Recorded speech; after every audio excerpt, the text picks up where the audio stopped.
আসলে আমাদের সামনে যে দিন আগামী 12ই ফেব্রুয়ারি, এই দিন আসতে আমাদের অসংখ্য ভাইদের ত্যাগ এবং কোরবানির বিনিময়ে এসেছে।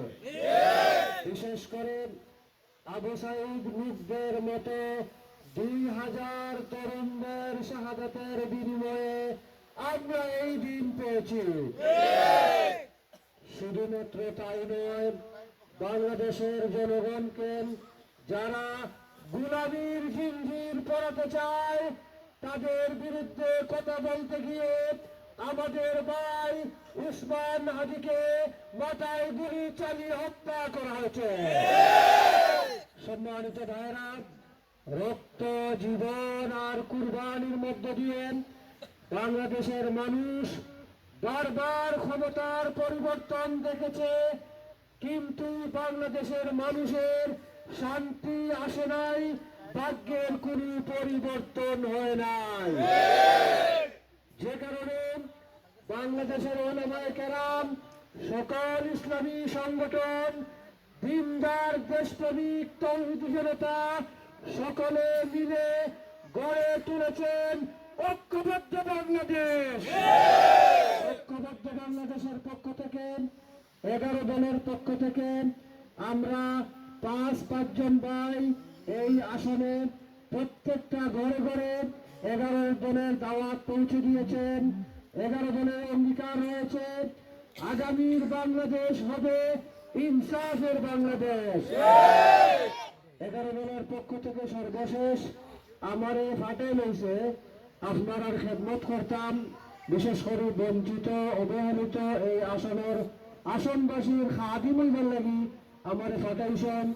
এর লাগি আপনারা অহর কাছে দরখাস্ত, আগামী 12 তারিখ আমরা সবে মিলিয়া ঐক্যের প্রতীক, 11 দলের প্রতীক রিক্সা মার্কায় আমরা সবে ভোট দিতাম আল্লাহর ওয়াস্তে আগামীর বাংলাদেশ ইনসাফের লাগি। সময় একবারে কম, বাংলাদেশের মানুষের আশা সবসময় আশা করে যে আমরা ইন্টারনেটে দেখি মালয়েশিয়ার প্রধানমন্ত্রী তিলাওয়াত করেন, নামাজ পড়ায়, রাষ্ট্র চালায়। তুরস্কর প্রেসিডেন্টে শুদ্ধ করে তিলাওয়াত করেন, নামাজ পড়ায়, রাষ্ট্র চালায়। বাংলাদেশের মানুষের হৃদয়ে একটা আশা আছে, আমরা যদি এমন ইমাম পাই যে নামাজেরও ইমাম, সমাজেরও ইমাম, রাষ্ট্রেরও ইমাম। যে কারণে 2000 মায়ের কুল খালি হওয়ার মধ্য দিয়ে আল্লাহ রাব্বুল আলামিন আমাদেরকে নিয়ামত হিসেবে উলামায়ে কেরামের ঐক্যবদ্ধ জোট উপহার দিয়েছেন। 300 আসনে অধিকাংশ আসনে আলেমদেরকে প্রার্থী করা হয়েছে। আমাদেরকে এই নিয়ামতের কদরদানি করতে হবে। এজন্য এখন থেকে, যেহেতু সময় কম, আপনাদেরকে মাঠে ময়দানে মা বোনদের কাছে পৌঁছে যেতে হবে, তাদেরকে বুঝাতে হবে এই জুটকে ভোট দেওয়ার দ্বারা কি ফায়দা। 1 নম্বর যে ফায়দাটা হচ্ছে, যে সরকারি রাস্তাঘাট নির্মাণগুলোতে যেভাবে অতীতে রোডের পরিবর্তে বাঁশ দেওয়া হয়েছে, 11 দলীয় জোট ক্ষমতায় গেলে রোডের পরিবর্তে কোথাও বাঁশ ব্যবহার করা হবে না। সম্মানিত ভাইরা, বিভিন্নভাবে আমরা বিভিন্ন সরকারি অফিসে গেলে একজন নাগরিক হিসাবে যে আচরণ পাওয়ার কথা, যে ব্যবহার পাওয়ার কথা, বরঞ্চ যে পরিমাণ অবহেলা এবং সময় ক্ষেপণ এবং যে পরিমাণ দুর্নীতি, এই সব দুর্নীতির জবাব দেওয়া হবে যদি 11 দলীয় জোট ক্ষমতায় যায়।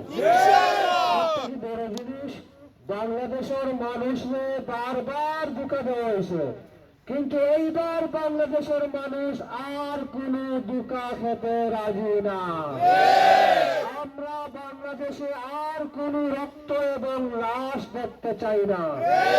এজন্য আমাদেরকে বিশেষ করে আমাদেরকে রাগান্বিত করার চেষ্টা করা হবে, উস্কানিমূলক বক্তব্য দেওয়া হবে। ইদানিং অনেক কিছু শুরু হয়েছে, আমাদের ব্যানার, আমাদের ফেস্টন, আমাদের লিফলেট ছিঁড়ে ফেলা হচ্ছে। আমি তাদেরকে বলতে চাই, লিফলেট ছিঁড়তে পারবেন, ব্যানার ছিঁড়তে পারবেন, এই অঞ্চলের প্রতিটি মানুষের হৃদয়ে রিক্সা প্রবেশ করেছে, রিক্সাকে মানুষের হৃদয় থেকে বুঝতে পারবেন না। সম্মানিত ভাইরা, আপনাদের প্রতি আহ্বান করব, একজন সেনাপতির সব থেকে বড় অস্ত্র কি? আপনারা সকলে এক একজন সেনাপতি হবেন। 12 তারিখের জন্য একজন সেনাপতির সবচেয়ে বড় অস্ত্র হচ্ছে ধৈর্য। আমরা সবার এবং ধৈর্যের সাথে 12 তারিখ পর্যন্ত অপেক্ষা করব।